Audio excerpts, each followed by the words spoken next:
Hello, UPSC aspirants. I'm Rishi Bhargava. You are CSET teacher at Study IQ platform. So today we are going to discuss a real important and amazing topic और मुझे लगता है आपको बहुत मजा आने वाला है.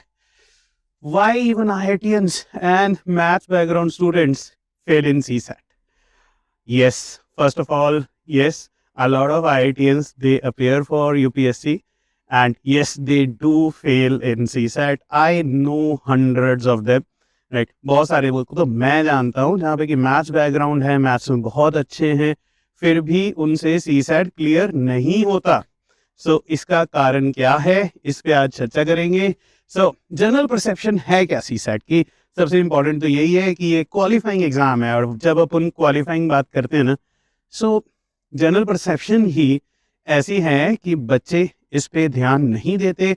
मैंने ये रियलाइज किया है कि बहुत सारे बच्चे तो सीसैट के बारे में सोचना ही मार्च से शुरू करते हैं.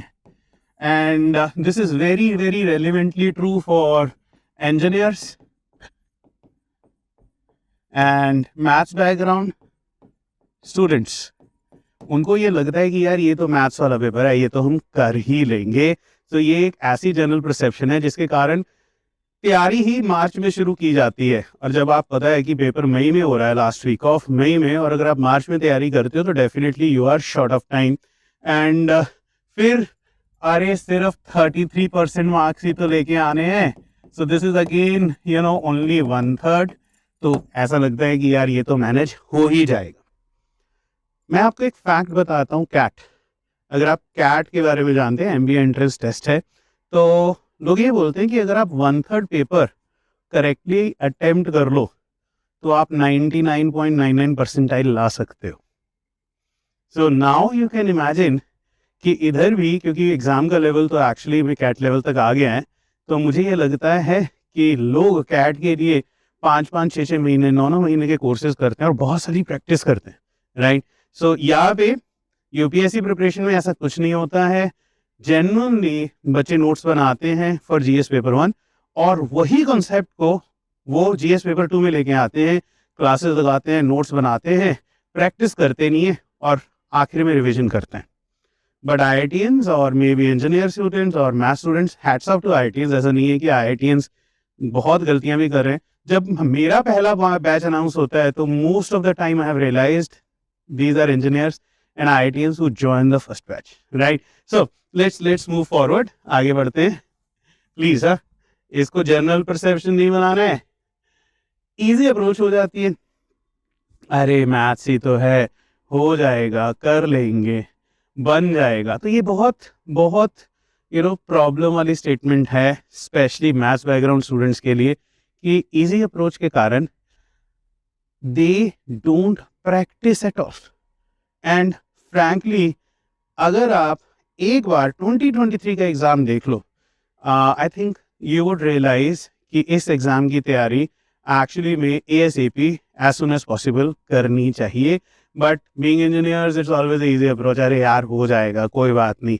पहले क्योंकि इंजीनियर्स हैं तो उन्होंने बेचारों ने 10th के बाद ना ज्योग्राफी पढ़ी, ना हिस्ट्री पढ़ी, ना पॉलिटी पढ़ी और फिर करंट भी करना है, सोशल जस्टिस भी है, बहुत सारी चीज़ें उन्होंने करनी होती हैं. तो प्रॉबेबली वो सीसैट के लिए बहुत ही इजी अप्रोच कर लेते हैं. फोकस सारा जीएस पेपर 1 पे क्यों होता है इंजीनियर्स का? ये बड़ा एक डिबेट चलता रहता है कि सीसैट जो है वो इंजीनियरिंग बैकग्राउंड स्टूडेंट्स के लिए हेल्पफुल है. बट अगेन मेरे पास इसका काउंटर स्टेटमेंट है कि जीएस पेपर 1 तो इंजीनियरिंग स्टूडेंट्स के लिए फिर बना ही नहीं है, क्योंकि उन्होंने 10th के बाद कभी भी ज्योग्राफी, हिस्ट्री, पॉलिटी, इकोनॉमिक्स नहीं की. इकोनॉमिक्स तो मुझे लगता है कि ही नहीं होगी.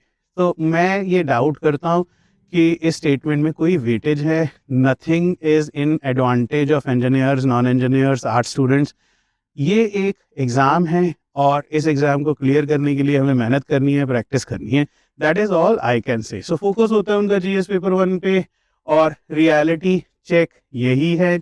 CSAT being an elimination paper, मैं तो इसको क्वालिफाइंग पेपर बोलता ही नहीं हूँ. बीइंग एन एलिमिनेशन पेपर, ये किसी को नहीं बख्शता. Whether you are engineer, whether you are maths background student, whether you are doctor, और whether you are arts background student, और yes Hindi medium students, I just love Hindi medium students, right. तो मुझे ये लगता है कि रियलिटी चेक यही है कि हमने इसका एनालिसिस नहीं किया है। I think the most important part is इसका एनालिसिस। मैं रिक्वेस्ट करूँगा सारे स्टूडेंट से भी एंड सारे टीचर्स से भी कि इसका एनालिसिस करें, ट्राई टू अंडरस्टैंड कि एग्ज़ाम में पूछना क्या चाह रहा है और कहाँ से एग्ज़ाम्स में क्वेश्चन बन के आ रहे हैं। प्लीज़ हमारे साथ जुड़े रहिए, मैं आपको एक एनालिसिस वाला वीडियो भी लेके आ रहा हूँ, बहुत जल्द आपको इसके एनालिसिस भी देने वाला हूँ मैं। ईयर वाइज एनालिसिस की हम लोग बात करेंगे। चलिए आगे बढ़ते हैं। मुझे ये समझ में आता है कि अगर हम बैकग्राउंड्स ना चेक करें और सिर्फ ये रियलाइज़ करें कि एग्ज़ाम को क्लियर करने के लिए हमें चाहिए बहुत सारी प्रैक्टिस एंड मेंटरशिप, तो सीसैट बहुत इजीली क्लियर हो सकता है। बच्चों please do not waste a year or 2 years complaining about CSAT being a tough paper. Rather, please put some efforts, practice, join the mentorship batch I'm launching at Study IQ very soon, and let's clear CSAT together. See you next time. Till then, Jai Hind to all of you.